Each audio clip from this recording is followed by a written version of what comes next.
Hello, everybody. Chris Samartage, Brotherhood of Light Show, current YouTube channel.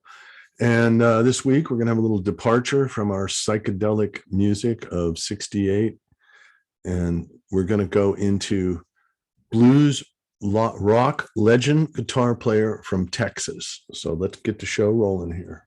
Okay, let me go screen share. Yeah, screen share. Yeah, share. Boom. Okay, my laser pointer going. Grab it. Laser pointer.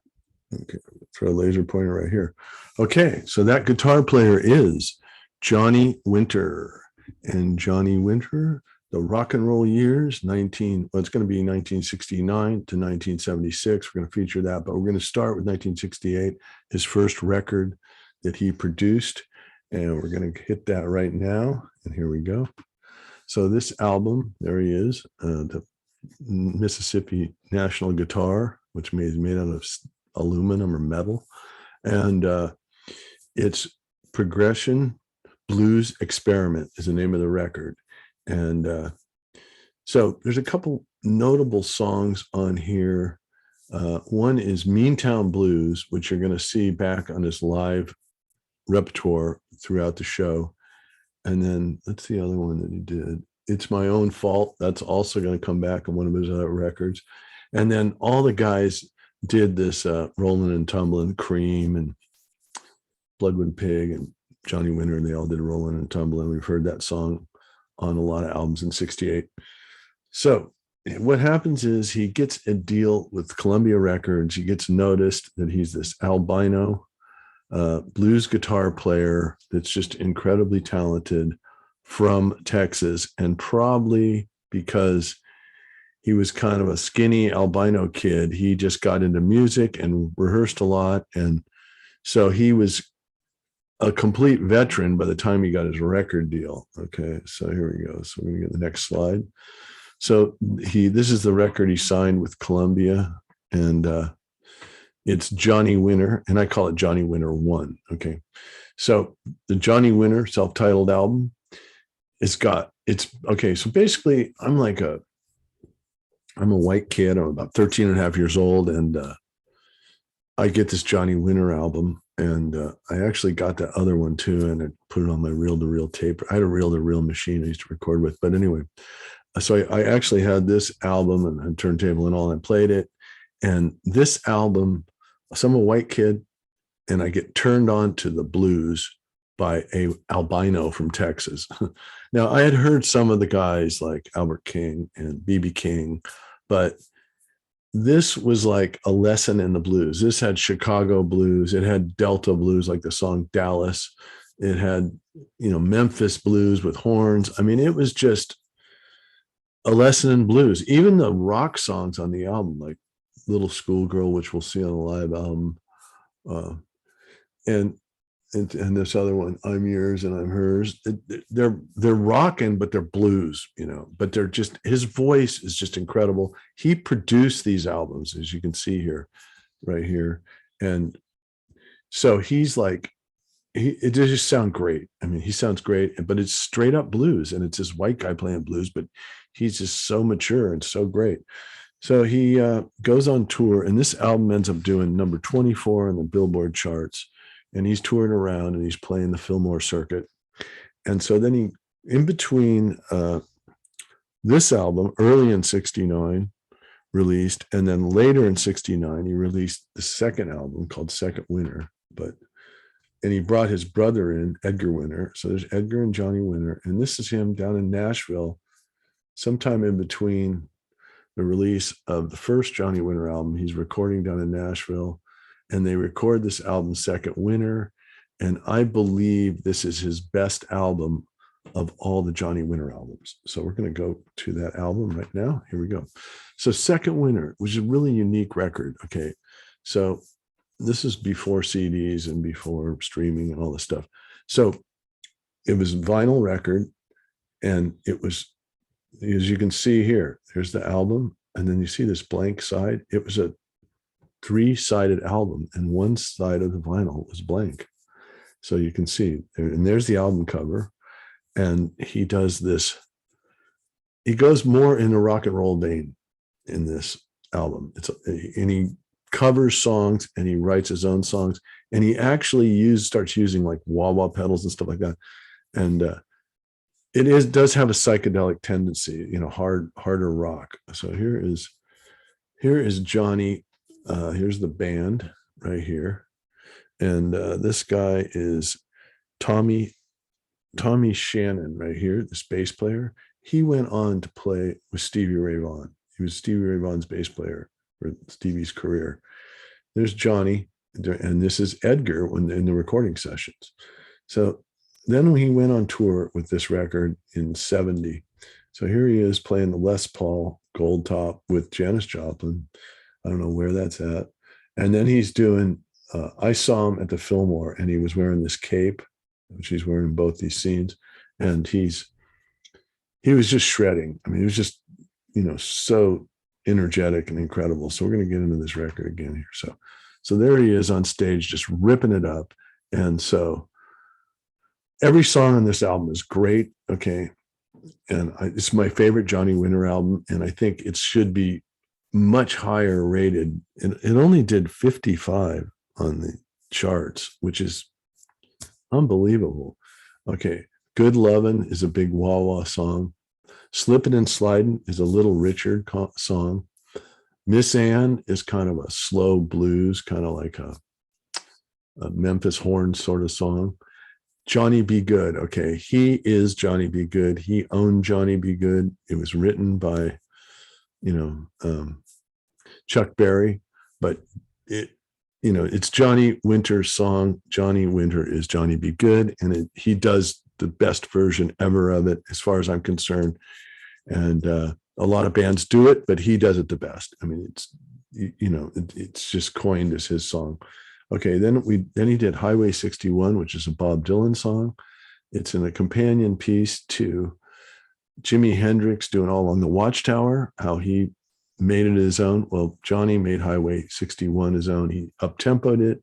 He put this slide solo in that was just incredible and inspired probably every slide guitar player that ever lived on this record. And it's amazing. And then these last four songs are that other side of the album, which is I Love Everybody, Hustled Down in Texas, I Hate Everybody, and Fast Life Rider.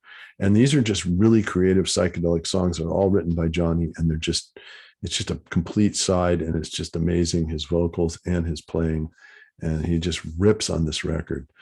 So I went and saw him back in early 1970 after he played Woodstock, and there he is. That's what he looked like on stage.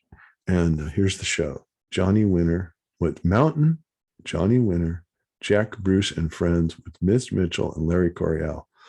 But Johnny, once again, I said earlier on the other podcast, Johnny stole the show. I mean, he was just so ripping. He was just all over the stage going nuts.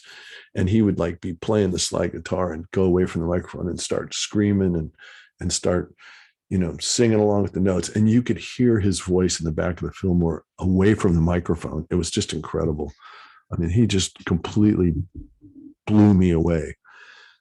So he was just fantastic at that point in his career. Now, the other thing they did was they had two drum sets up there, and Edgar sat in on a second drum set towards the end of the show.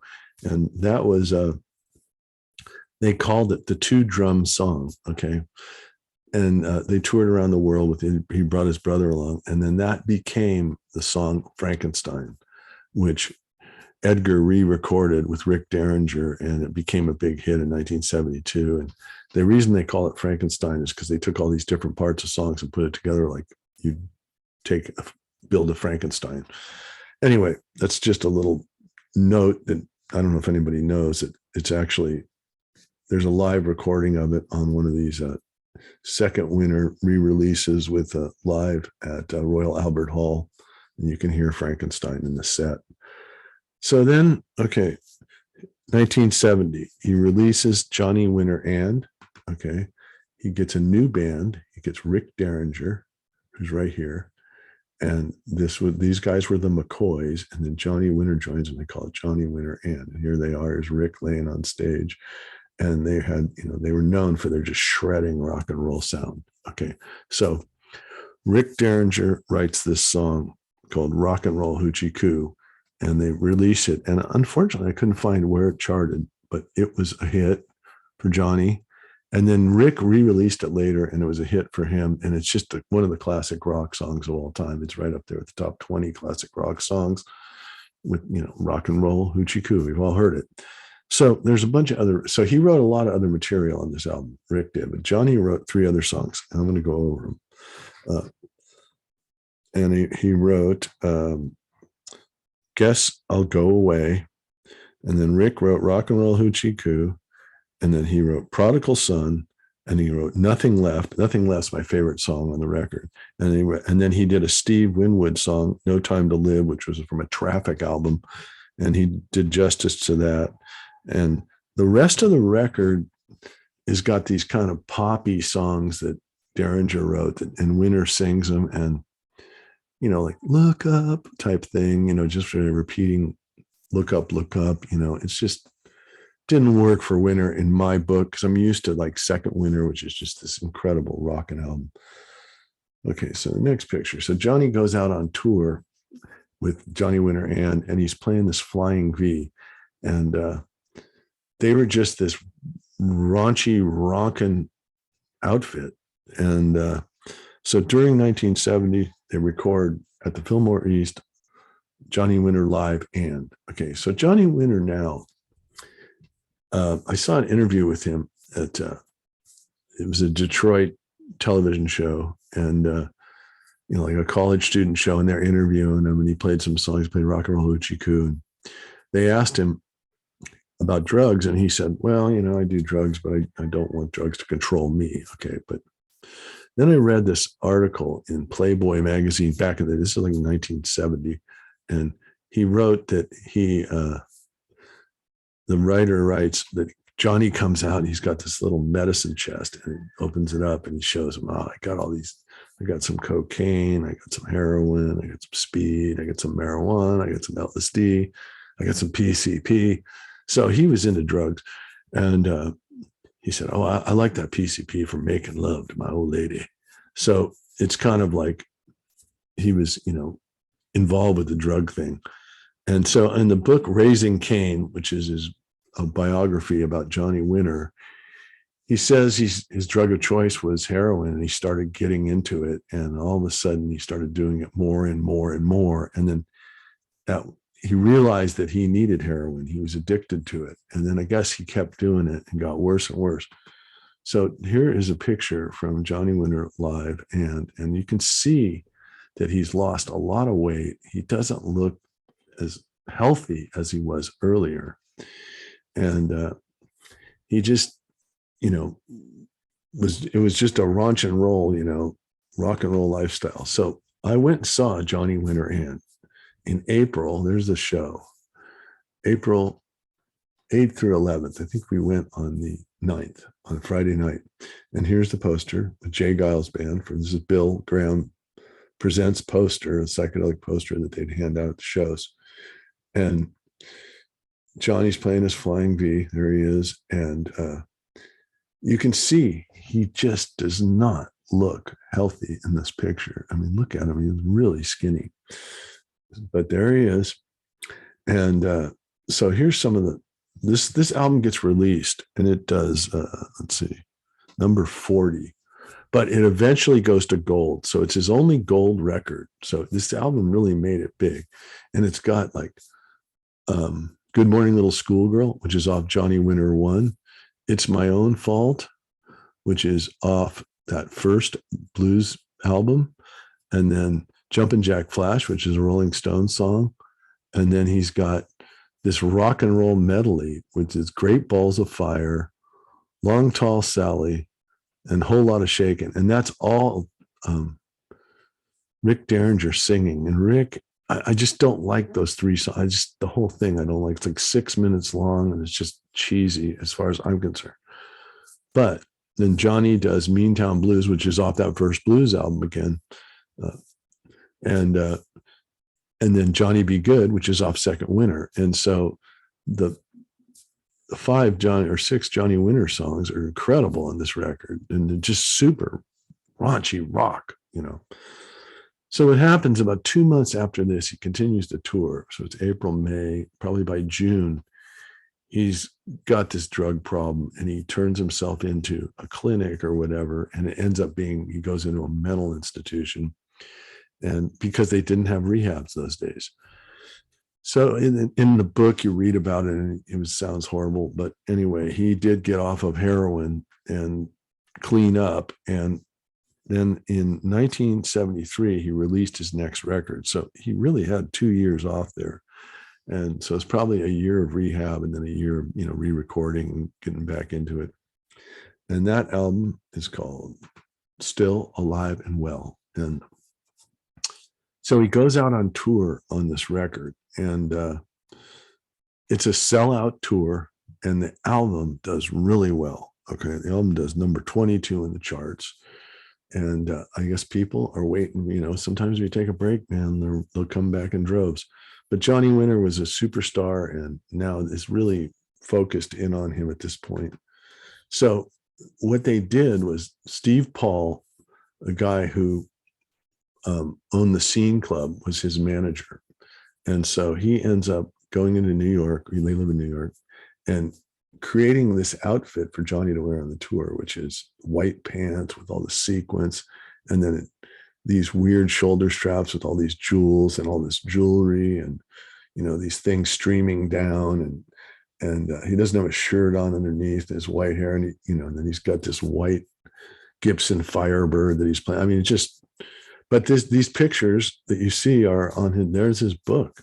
They made the cover of the book, so even though it's not really a Johnny Winter look, I mean, he was like a black velvet guy, but they glammed him out for this tour. Okay. And it sort of was a success.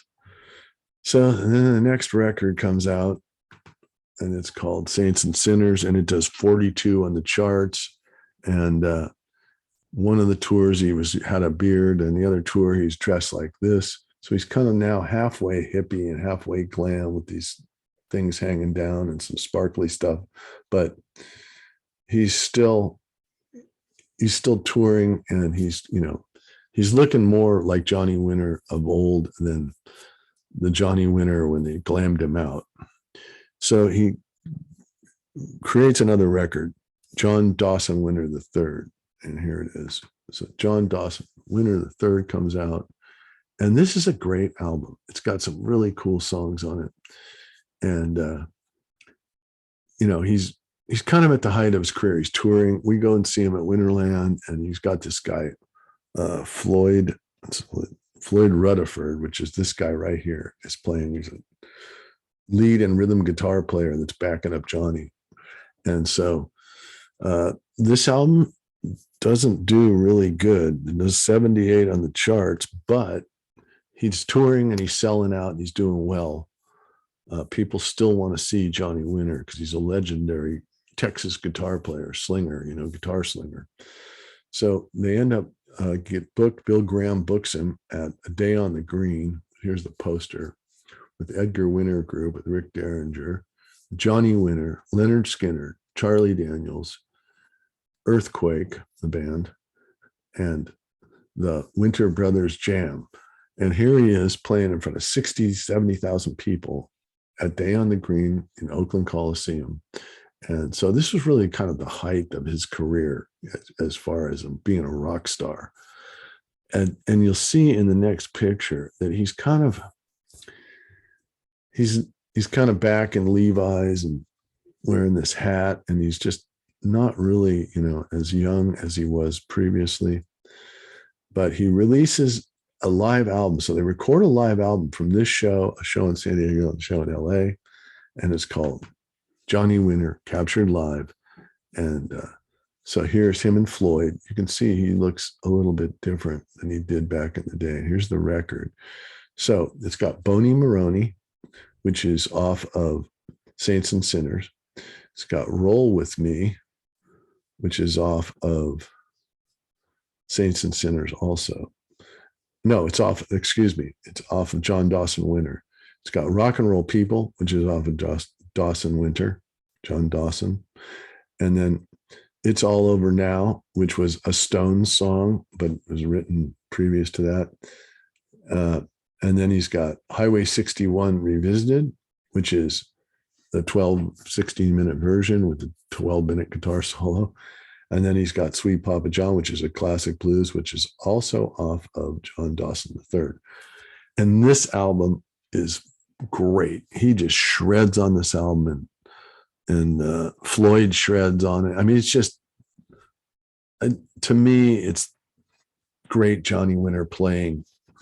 And it's just recorded really well, and it's just rocks. So I would advise getting this record above the other Johnny Winter Live and which has a stupid Rick Derringer medley in it and is just kind of raunchier. This album's much cleaner and much more in your face.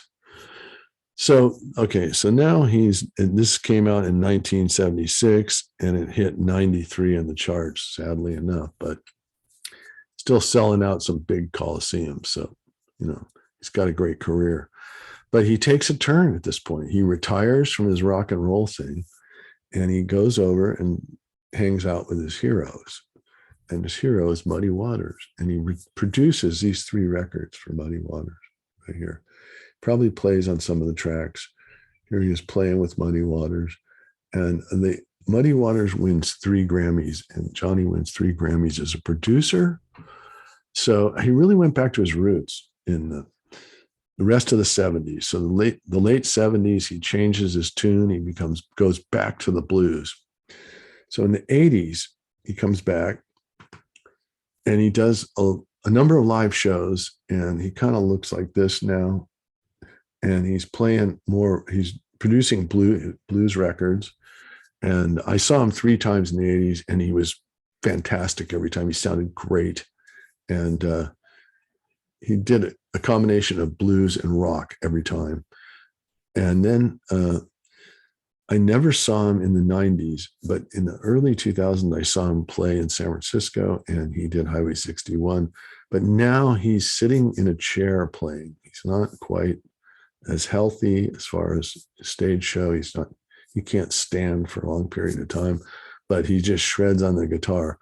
Then I worked with the Allman Brothers, and he sat in with us at the Beacon Theater, and we did 3 songs, and I did a light show to Highway 61 with him and some blues songs, put Muddy Waters up on the screen and stuff. Was really cool.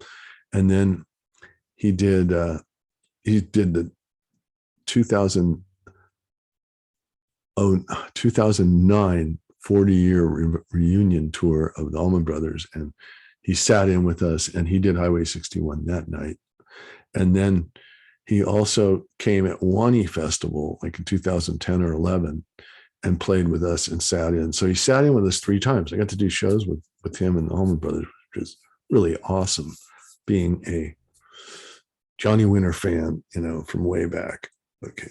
And then Derek Trucks brought him here. He's playing at the Crossroads Festival with Eric Clapton. And they did Highway 61 on that also, because Derek's a slide guitar player. So here's his last record, Step Back, and all these other artists play with him on the record, and it's produced by Paul Nielsen, and here he is right here, and he was in his band with him. I met Paul, and then Johnny came out and played with us, and Paul kind of took care of him for the past 5 or 6 years of his career, and kept him on the road, and he was backup rhythm guitar player, and his guitar tech, and he produced this record, and the record won a Grammy. And so the last Johnny Winter album, Step Back, won a Grammy. And here's Edgar and Paul accepting the Grammy that year at the Grammy Awards. So it was really fantastic. And Johnny had passed away by this point. He died in Europe while on tour. And so he played up to the last of his career. The man who didn't want to stop playing. So I'm going to go back to myself, and hope you guys enjoyed the show. So, hey, here we are. There's Johnny Winter back there, second winner. And, I hope you guys enjoyed it. And I'm hoping to get some views and some likes and some subscription to Brotherhood of Light Show Current YouTube channel. So I'm going to sign off. And we'll be putting this one out next week. So thanks a lot, folks.